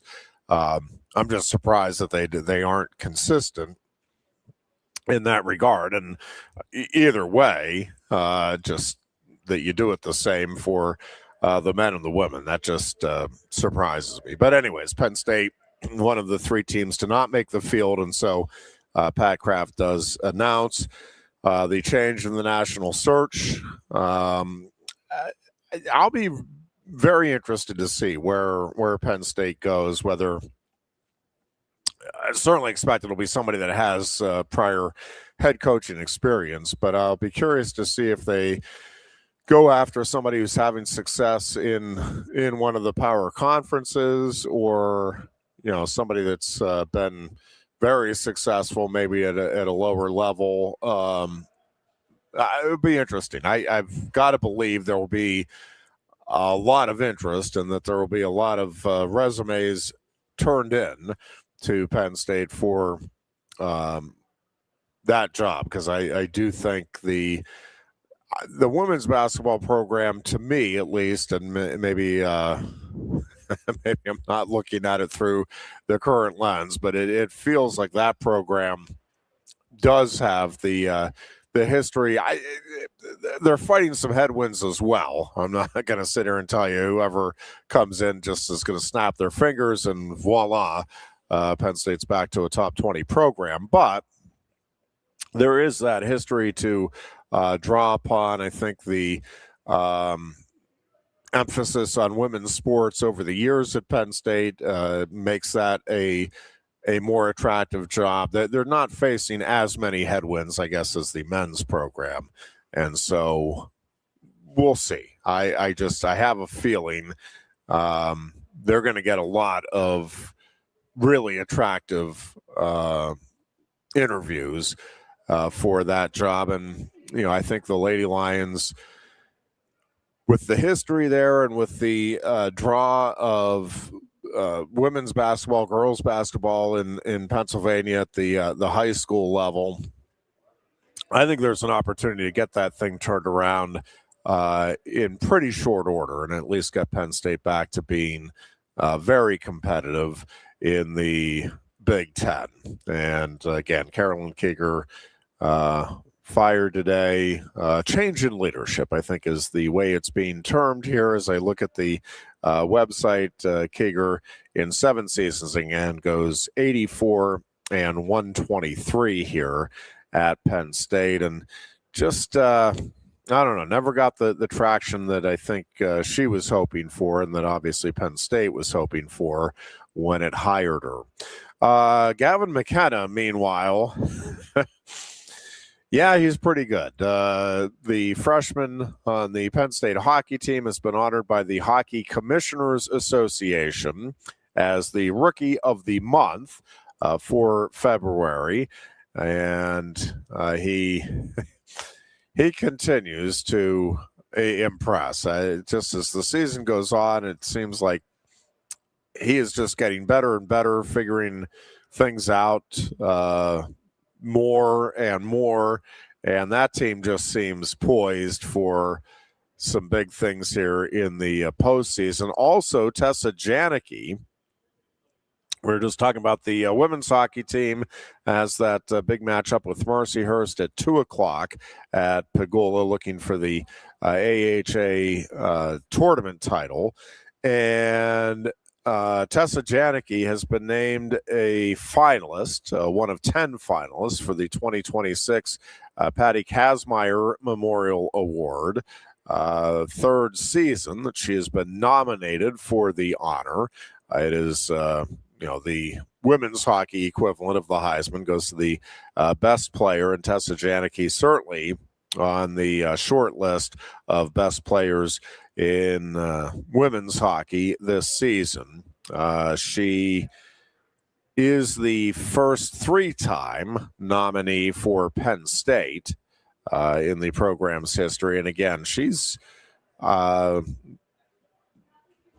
up there. If she doesn't win it, she'll be, likely almost guaranteed in the top 5, probably top 3 for her efforts this season for Penn State. And again, see if the women's hockey team can keep things rolling here into the NCAA tournament, and really do feel like both the men's and the women's hockey teams have a real shot here to go out and compete for a national championship this season. And obviously that is special stuff, and we'll see how it all plays out. The men's side, I think this NCAA tournament is going to be wild, because I really, from the first round on, I think maybe you say it every year, I guess. I mean, obviously a hot goaltender can be the difference maker, often is the difference maker. The fact that Penn State has 2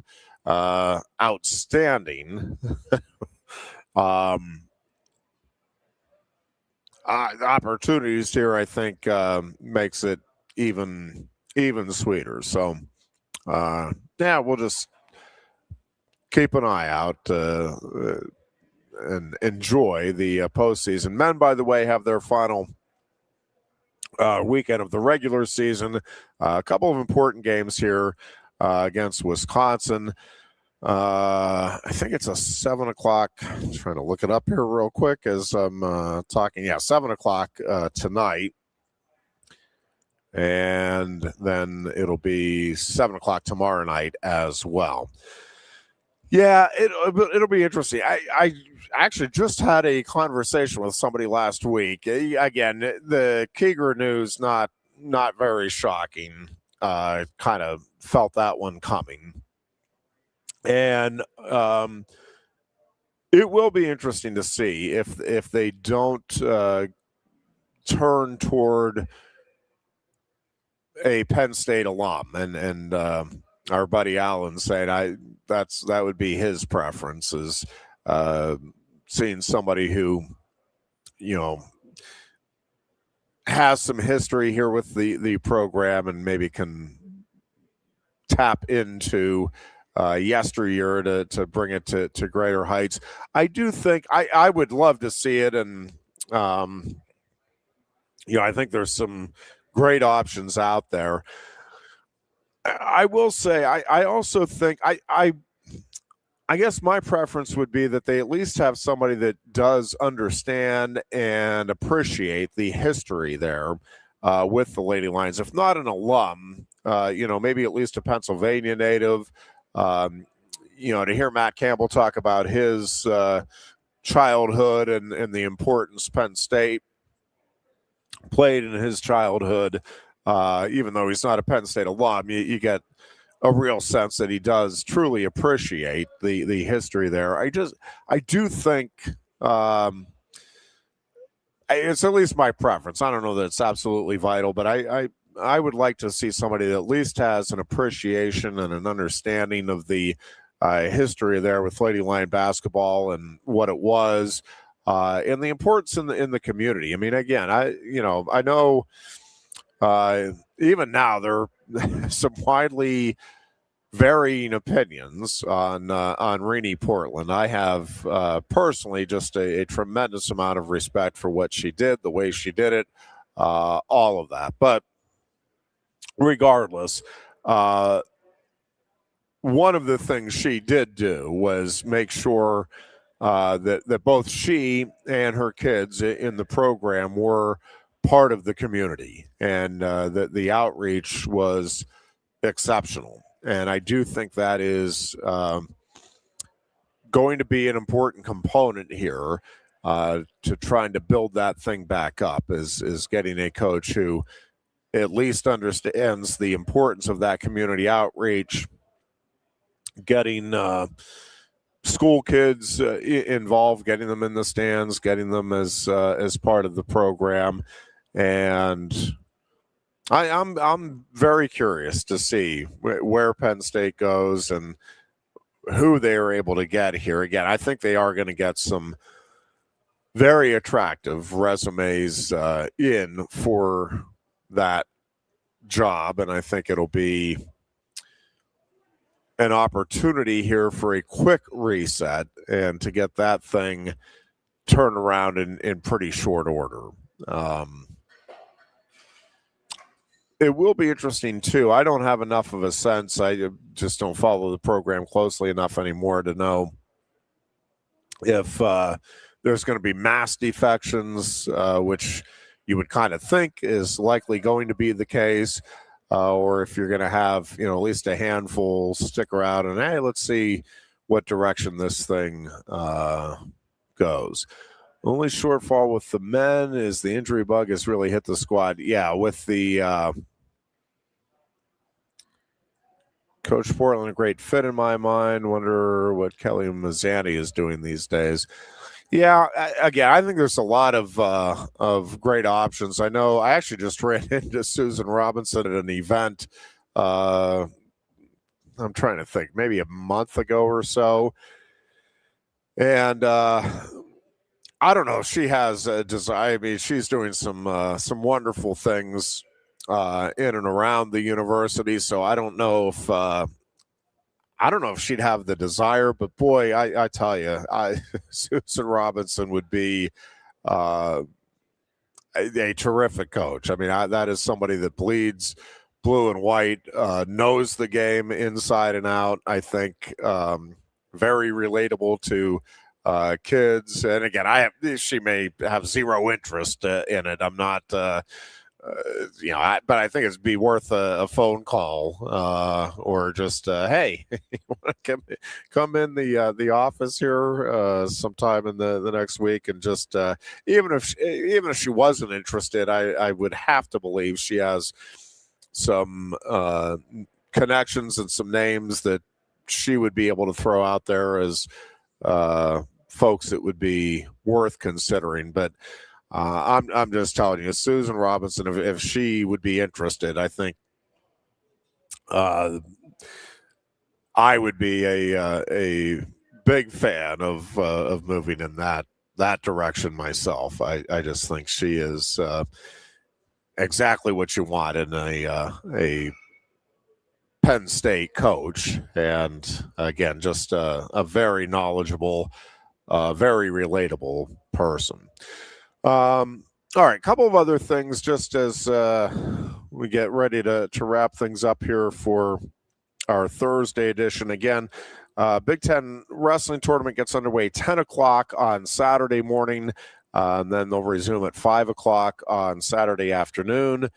Session 3 will begin at noon on Sunday, and then 4:30 will be the finals on Sunday afternoon. Just looking through here real quick. I just wanted to double check a couple of other items here. The PIAA State Wrestling Championships underway today down in Hershey, and a lot of Center County kids competing. It's been nice, kind of a resurgence on the high school wrestling front here. And, Penns Valley, really, really good team. Bellefonte, really good team. State College, really good team and some outstanding individuals. And then Bald Eagle area and Phillipsburg Osceola with some good individuals as well. And there's not much you can do about it, and one way or another, you're going to have the postseasons overlapping. I understand it. It is a little bit of a bummer that, if you're a huge wrestling fan, you kind of have to choose between the PIAA championships on Saturday or the Big Ten Wrestling Championships. Now, of course, you could go down and watch the PIAAs, and I know some friends that are doing exactly that on Saturday, and then they'll follow along with Penn State from Hershey on Saturday, and then it'll be up at the Bryce Jordan Center for Sunday. So in that regard, I guess it could be a very fun weekend as well, where you get a little bit of both. But and that is the nice thing about having it at Penn State this year is there are most years you can't do that. You're picking one or the other because you're not going to be able to get out for just the one day of a championship event for the Big Ten if you're trying to get there from Hershey on Saturday night or then Sunday morning. Look who showed up. The dear Goon has made it all the way here to Quaker Steak and Lube. Good heavens, dear Goon. How are we doing here after our visit with the doctor? Which one? I don't know what it is. I mean, I guess a lot of people scam the insurance companies by having multiple spine surgeries. I guess. I don't know. I mean, I got to have like 98 different referrals and pokes and prods and this and that just to have a freaking neck surgery, man. Holy crap, man.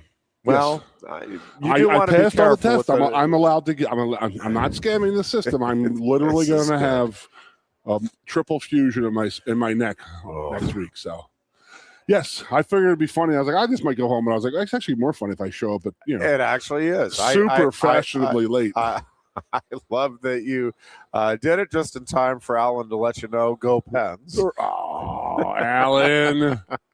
I'm in the doctor's office. He's texting me the whole time there, and I'm like, he's hammering me about these Penguins.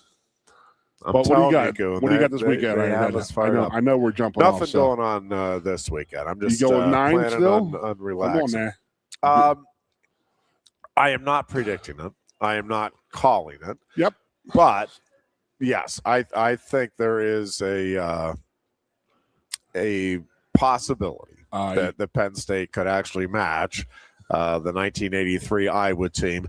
Also a possibility they end up with only, and I'll use air quotes on only, 6 conference champions as well. Again, the Big Ten is such a because it's such a short tournament, and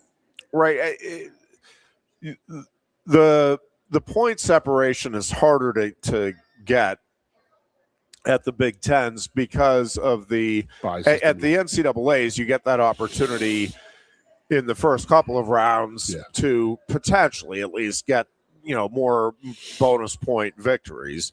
Now that being said, this Penn State team, I mean, I'm not going to sit here and tell you they can't get bonus points against anybody just about in the Big Ten, but harder to come by. And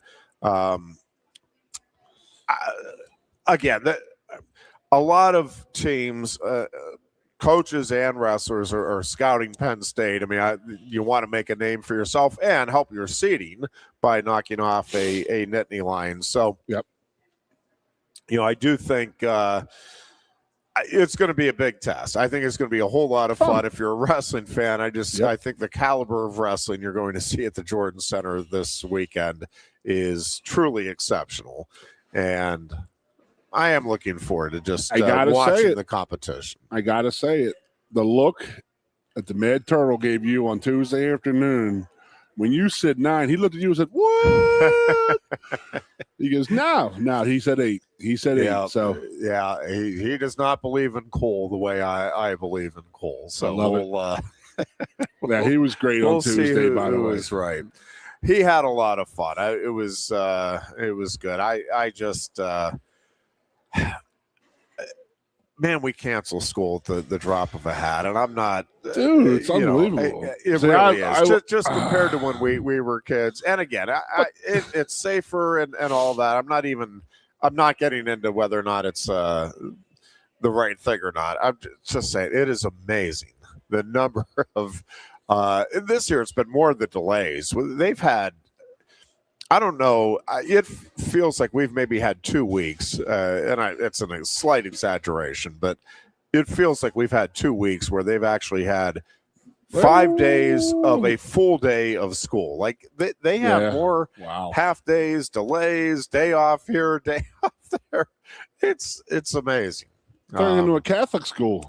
I don't know how they get the required amount of numbers, days in, but somehow they. See, that was always the good thing about the Catholic schools. They didn't care. They're like, no, we're going to go to school this long, and we're going to graduate this day. It doesn't matter how many vacation days and snow days you have. Goon, did you think this show went quickly? It was unbelievably fast. I could not get over it. I just caught my breath from how aghast I was at the start the show. We will be back with another edition on Tuesday. Hopefully. Until then, be good and be safe. You look a bit nervous, hey? Thierry, what's it like to stand in the FIFA World Cup stadium? Wouldn't you like to know? Just tell me. Come on. It's not something that you can put into words. Such a tease. You can't rush it. You will find out when it's your time. Thanks for the wisdom, coach. So, how much longer? Now go and make history, my man. Here's the World Cup you've been waiting for. Actually, The World Cup's been waiting for me. That's the spirit. Just remember who drove you here. Inspiring every step of the next legend. The official matchball carrier, proudly sponsored by Kia. Inspiration connects us all.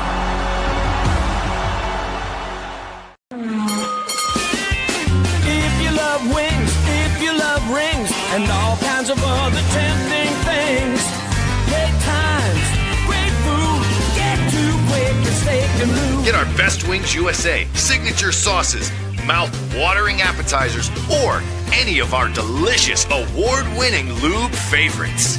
Great times, great food, get to Quaker Steak Lube.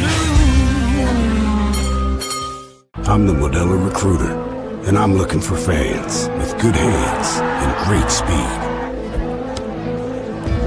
The ones who stay focused and never miss a play. They go the distance on game day, even when their team is away. I'm always watching, always looking to reward more full-time fans. Because football isn't really football without you. Lusk & Associates Sotheby's International Realty proudly presents the introduction of our new State College office at 314 South Borough Street in State College. At Sotheby's International Realty, we advertise locally, nationally, and internationally, bringing the best of advertising and promotion to each and every one of our properties, big or small. Call now. A lot has changed about State College. One thing that hasn't is W.C. Clark's Coffee Roasters on 234 East Calder Way. 30 different varieties of specialty coffee beans sourced from over 25 countries and roasted with love each morning in Happy Valley for over 45 years. They'll ship their fresh roasted coffee from their doorstep to yours. Order online at statecollegecoffee.com. That's statecollegecoffee.com. Hi, welcome to Timberland Federal Credit Union, a financial cooperative for its members, tracing all the way back to 1973. Experience Timberland Federal Credit Union, where you're greeted with a smile and financial solutions are tailored to your unique life journey. Here, we're not just financial professionals, we're your neighbors, people invested in your financial needs, literacy, and empowerment. Your dreams matter to us, whether they're about buying a home, growing a nest egg, or embarking on new adventures. TFCU draws from the past and invests in the future, offering modern tools like online banking to give you the freedom to manage your money practically anytime. Additionally, we're passionate about giving back both time and resources because enhancing our community is at the core of why we're here. Visit TFCU in person or online to learn more about our services and apply for a membership today. WFXX, once again, the Fox, your sports radio. Broadcasting live, loud and proud from Central PA's Sports Authority, WFXS America. 98.7, the Fox, Steve Collins.